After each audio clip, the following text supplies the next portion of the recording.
I'm going to do the intro. Whoa, way too much. This is High Stakes from Jarrard Inc.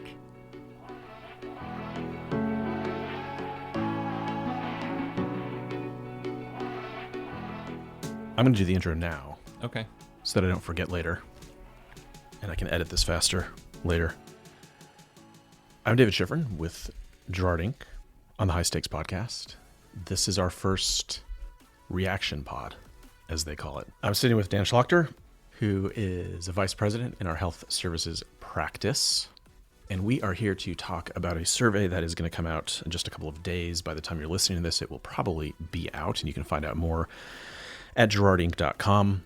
As you probably know, we do a lot of surveys of consumers across the country. And the one that we just fielded was looking at the public's perception of both private equity and post-acute models of care, everything from nursing homes to long-term care to behavioral health. So we pulled together the top-line data, and I sent it to Dan and the rest of the health services crew and told him to show up in the office so we could talk about it in real time. So thanks for doing that, Dan. My pleasure. Okay, so Dan, you helped us develop this survey, you and Holly and Sheila Biggs. Really appreciate your help because this was a direction that we had not taken before. What's like your biggest hot take, your biggest gut reaction to what we found? My biggest hot take is that we have been looking at these results as being particularly helpful to health services leaders and private equity leaders. And I think they're going to be as valuable, if not more valuable, to health system leaders and decision makers as well, and potentially even to health policymakers. The insights in here really, I think, are going to end up being a playbook to partnerships across the healthcare industry, and that affects every sector. So there's certainly something in here for everyone, and I was expecting it to be a little bit more targeted, and I was pleased but also surprised to see all of the far-reaching and industry-spanning takeaways that are coming out of these numbers. So that's interesting because that was not something that we had even talked about like casually when we were developing the survey. Let's try to find something that's going to bridge all the different aspects of the healthcare industry. We really wanted to get into these specific sectors and subsectors in the post-acute space. So it's really interesting that you're seeing things even in a targeted set of questions that sort of backs out into a more holistic view. What were some of those things that sort of pointed in that direction for you? Sure. When you look at the trust levels and who consumers trust to improve healthcare overall or to improve quality and to improve cost, hospitals and health systems lead the pack, I think, in every one of those categories. But then in each, we've got different combinations of trust levels for free market and competition, government and regulators, investors, and these couple of data points in particular about trust really are what brought that out for me in terms of, okay, this is, if I was leading a health system, I would be looking at this combination to say, okay, who trusts me to innovate? But now who else do they also greatly trust? Now that's who I need to partner with. And if I am a health services leader, or if I'm in private equity and I've got a deal to announce, I'm looking at these numbers to say, okay, now when we announce this deal and we want it to be as well received as possible, which party in the deal do we need to focus on more? Because what I'm seeing here is we need to talk about the role of the hospital and the health system and make their participation in this clear, because the public clearly trusts them to innovate and really to continue leading in care. And so if we can align ourselves with the system and while also bolstering the strong levels of trust in us that we're seeing in these numbers as well, then that's going to lead to a successful partnership. So just put some numbers on that very quickly. How much do you trust each of the following to improve the quality of healthcare?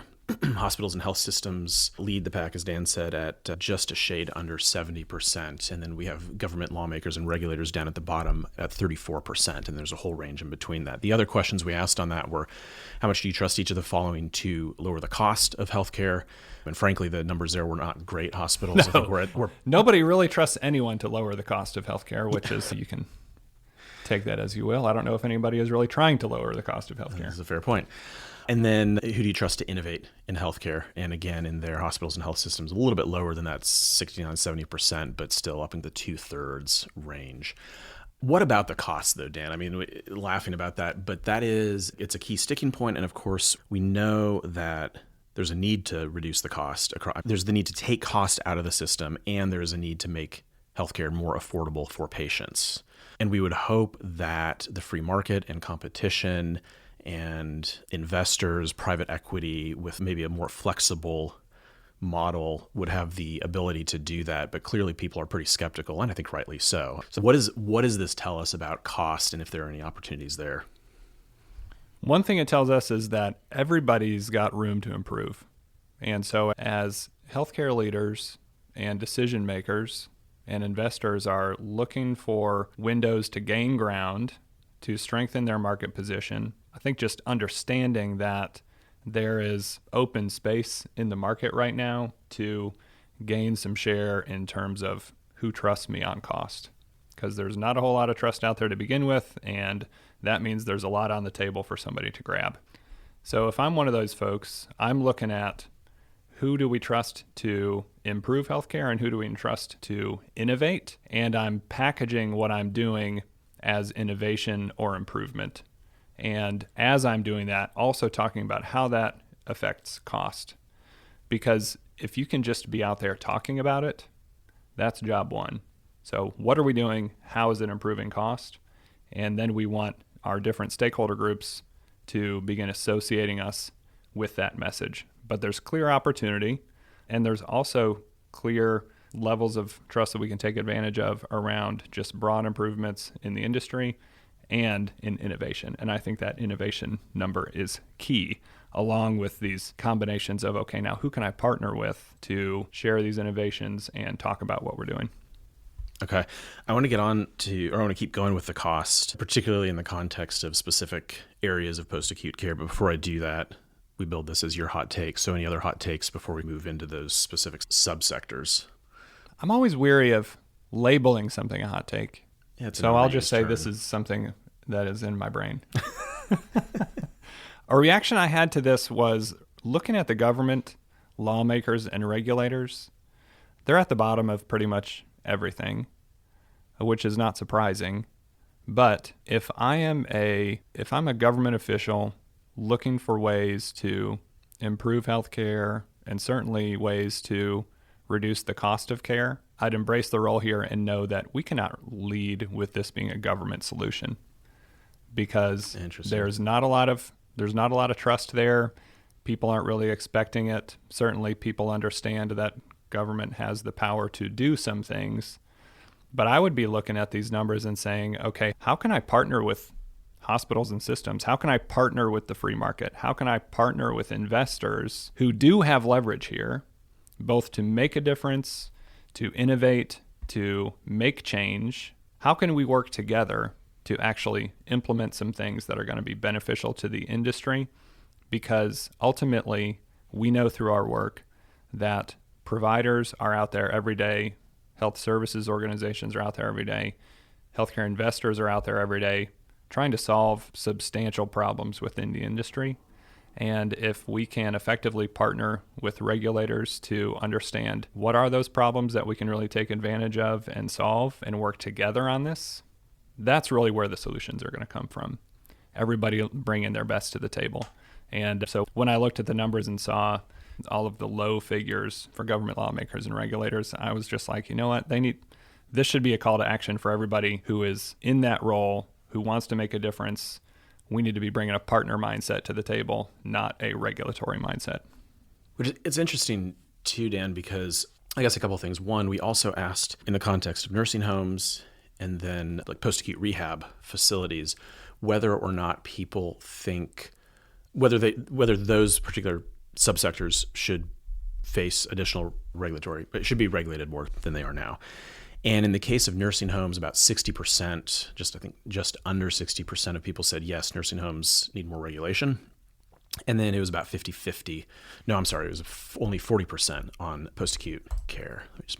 39% say more regulation and oversight, which is interesting because if government is trusted the least to improve healthcare, and yet at least in certain areas, a majority of people are saying, we still think the government needs to be more involved. That says to me anyway, that there's a huge problem that's not being, or at least a perceived problem that is so significant that people are willing to even say, we don't trust you particularly, but we still need you to do something about it. That's how bad this problem is. So I think there's also an opportunity there. So you're talking about the partnerships and government and private industry working together. I also wonder if there's something in so much conversation in the last few years has been around regulatory activity. What is the new CMS rule? What is Congress putting out there in terms of new laws? What type of action is the DOJ taking? But what I feel like we haven't heard as much about in the last few years as we did maybe in the half decade or so before was the role of government agencies within CMS and HHS who are tasked with driving innovation. So these offices that are intended to work with private industry and to be sort of a skunk works for those improvements. And I wonder if there's an opportunity there for them to come back to the forefront. I certainly agree with that, because you mentioned the CMS staffing issue, which has certainly been top of mind for providers, especially in the post-acute space, increasingly recently. And if you look at the coverage of that, one of the primary challenges is if this rule even were to take effect, who would we hire to fill it? Because the professionals are not there. The pandemic ran them out of the industry. Reimbursement rates are not at what they need to be in order to recruit folks to have a good career in that space. And so that's a perfect example of a partnership where I think the government can be incredibly effective. Is how are we incentivizing people to pursue this as a career? How are we helping to make sure that this is a legitimate option for folks? Because also these providers are some of the largest employers in their communities. Every community is different. Care decisions, we're seeing the data support that local care decisions mean better care decisions. Patient mix is different. So it's incredibly difficult to come up with a mandated staffing mix everywhere, knowing how different every community is and what the need is. But that staffing level is true across the board. Who are we going to fill these positions with? How can we get more people to think about a career in healthcare, to see it as attractive, see it as a way to not just make a good living for yourself, but also to do something meaningful that you can feel good about? And that's one of my favorite things about this job, is working directly with providers and seeing the people who are out there doing great things, feeling good about it, and also being able to support themselves and their families. And that's an area where I think the government could partner with industry to do some really meaningful work to say, okay, let's get people into this field. So to put specific numbers on what you're just talking about there, we asked people their level of agreement with various statements about nursing homes. And one of those was nursing homes have enough staff to meet the needs of residents. And we see that only 28% agree. That's a combination of strongly agree and not so strongly agree. So just basically a quarter of people agree that nursing homes have enough staff. For another data point there, only 24% say that nursing homes are affordable, so cost is also an issue. And then again, we asked, should nursing homes be regulated more or less, about the same? And we see that 60% want more regulation and oversight of nursing homes. And then specifically on the question of staffing, and we asked this question, Dan, obviously your suggestion because of the push towards these staffing mandates, we asked whether you agree or disagree with the following statements. Which do you agree with most? Nursing homes should be in charge of determining the appropriate level of staff they need, or government regulators should be in charge. And it split essentially 50-50. So again, there's kind of a mix here of what people are thinking about when they say regulation, because this obviously is a form of regulation, but people aren't, the public isn't necessarily sure, which I think means that there is opportunity for either side of the argument to step in. That you can argue this either way, and you've got cover to either push for more for the staffing mandate or to push for, hey, let us take care of it at a local level. So there's work to be done there too for nursing homes and other post-acute models. Yeah, and I think everyone would agree that staffing is essential because that's what healthcare is. This is people taking care of people. And so I don't think anyone in the conversation is minimizing the need for guidance and baseline structure around staffing. And I think that this 50-50 split, or I should 49-51 for our numbers folks out margin of error, says that I would take that as a mandate that a partnership will work. We have almost equal agreement on whether providers should drive staffing decisions or whether the Government should be involved in regulating staffing decisions. And I would say this to be agreement that both are important. And I think people would agree that, and the numbers bear it out, that both are important.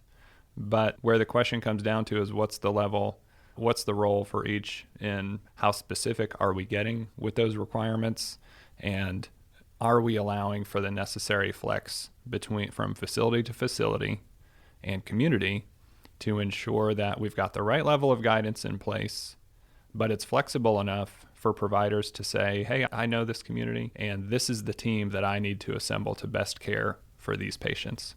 And I think we're seeing the numbers to prove that people want to see a partnership between industry and government to find the right approach.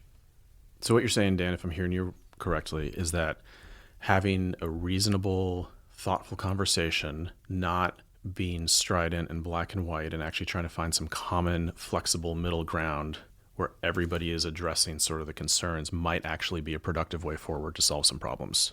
Yes. It's shocking. That might be the hottest of hot takes.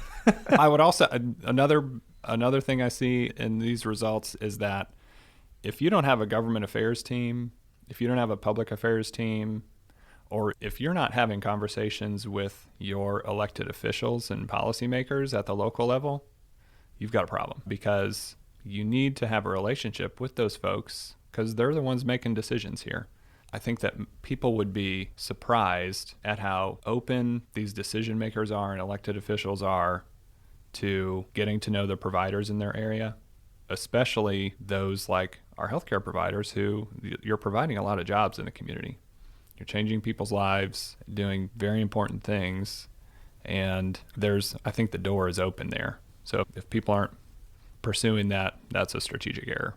Okay. Any other thoughts, Dan? I think we hit on a lot of the big ones. We let's see, just as potential prompts, we looked at urgent care clinics, outpatient specialty centers, nursing homes, post-acute rehab, behavioral health. We saw that nursing homes and behavioral health scored the lowest on overall perception. Urgent care and outpatient were the top. People were pretty happy with urgent care, and people really felt like the convenience of outpatient specialty centers was something that they were attracted to.